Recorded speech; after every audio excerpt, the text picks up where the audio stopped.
Hello everyone, let me start with a question. What happens when a leadership style that works well in one country fails in another one? That's exactly the chances we explore in our case study of Uniqlo. We found that leader A directive and hierarchical leadership style, which align with Japanese workplace norms, create tension and disagreement in Australia where employees value collaboration, independence, and open communication. This cultural mismatch leads to micromanagement, lower trust, and reduced creativity, all of which affect employee and business performance. In today's presentation, we will walk you through these leadership challenges, connect it to stability theory, and propose strategy to address it. And here are our team members.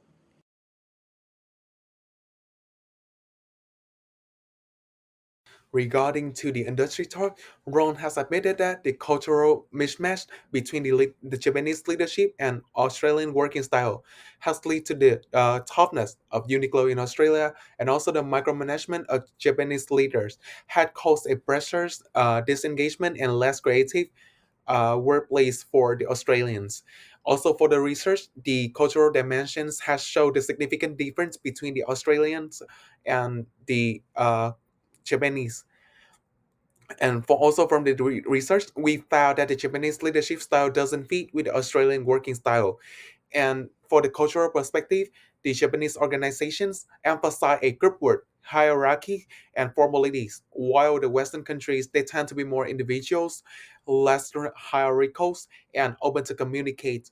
Thus, the problem statement for this stage is the mismatch between the cultures and working style, leading to the toughness of Uniqlo's. Leader A conservative Japanese leadership and micromanagement clash with the Australia's collaborative and multicultural workplace. Thus, it caused the disengagement, low trust, uncreativities, and inconsistency with Uniqlo working standards. Now let's look at the leadership theory that can help explain the changes and suggest improvement. First, using the Big Five personality trait, we can see that leader A demonstrates low openness. His directive and hierarchical style show limited willingness and encourage new ideas of open communication. This creates problems in Australia where employees value freedom and collaboration. According to Uniqlo Global Value, decision making should involve everyone, but a lack of openness prevents this. At the same time, Dida showed high consciousness. He focused heavily on structures, efficiency, and responsibility.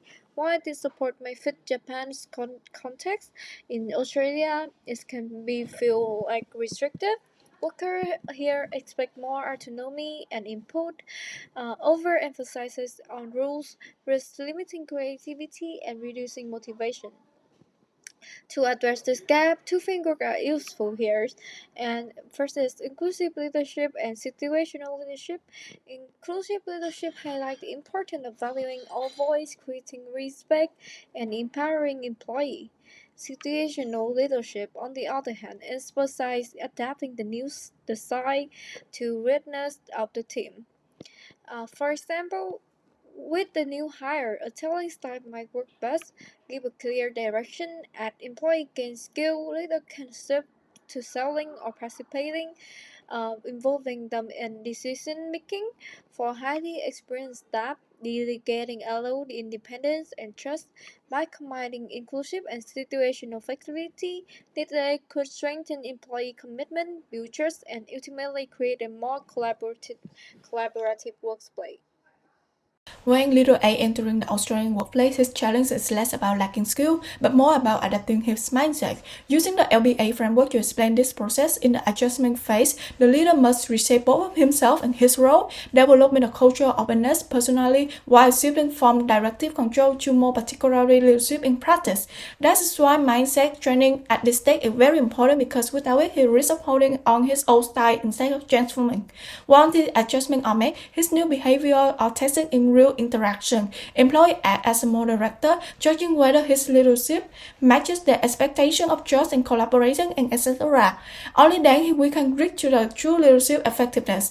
If the fit is weak, He must cycle back into the further training and active the exercise again. This illustrates that the cross-cultural context leadership success is not automatic, but it's dependent on the continuity adjustment, feedback, and willing to involve. Coming to the first recommendation, you need training program for manager. The first step is self-awareness because leader cannot adapt what they do not see. And the leadership circle gamify piece of tools to translate the abstract trait into the visual pattern of strength and weakness.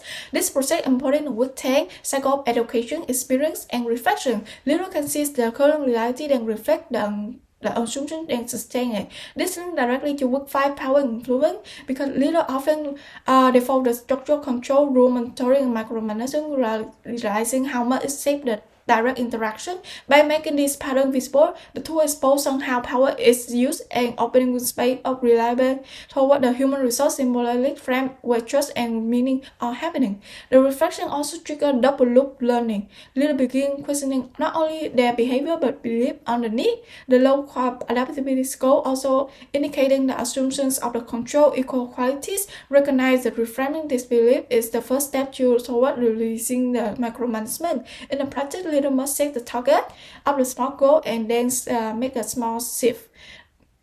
So welcome to step 2, leadership in action through forum theater. This interactive role plays let leader and staff reenact workplace conflict and then replace them with new behavior, testing if leader can truly adapt under pressure. So first, the team will act out the problems. For leader A, the old style will reach S1, which is directing, even when staff was skilled, leading to micromanagement, losing trust, and disengagement.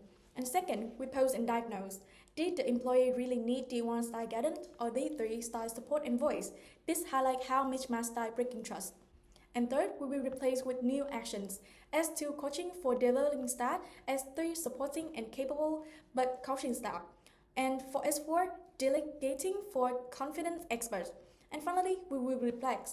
Did the leader really repeat a old pattern or show maturity by flexing across the S1 to S4? And the benefit is clear. A cultural and emotional gap become visible. Leaders see how their behavior feel to staff and their practice building flexibility and trust. And for Uniqlo, this will help shape the region's Japanese management toward to the adaptive leadership that fit Australia's collaborative culture. So now let's go to the recommendation 2, the decision making framework. Leader A reaches micromanagement doesn't fit Australia's culture of autonomy, leaving staff over-supervised and unmotivated. The solution is empowerment. By giving employees clear decision right with safe guardrail, we can build trust, lift motivations, and improve store performance. The plans move in 3 phases. First, trust building and co-design. Second, train, pilot, and learn. And third, review and scale, which is measuring satisfaction and empowerment. So at this core, this framework apply transformational leadership, leader role model integrity, and inspire a shared visions, stimulate problem solving, and coach individual. There are 3 phases in the roadmap. Phase 1 focuses on trust building and co-design. The key issue is micromanagement, where staff feel disempowered. Through vision sharing and co-design workshop, leader not only set standard but also listen to staff concern, making empowerment a co-creative process.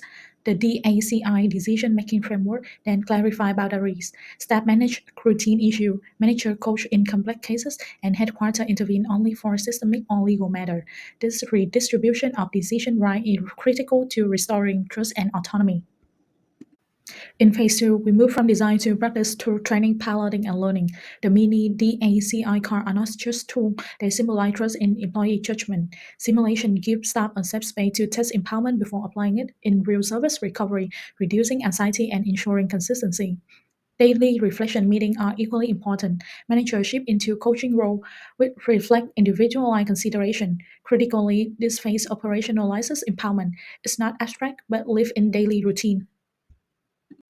Finally, phase 3 is about review and scaling. Instead of assuming empowerment work, we test it. CSAT surveys show whether customers feel the impact of staff autonomy, while the 360-degree SPCA feedback system captures perspective from staff, PM manager, and customer.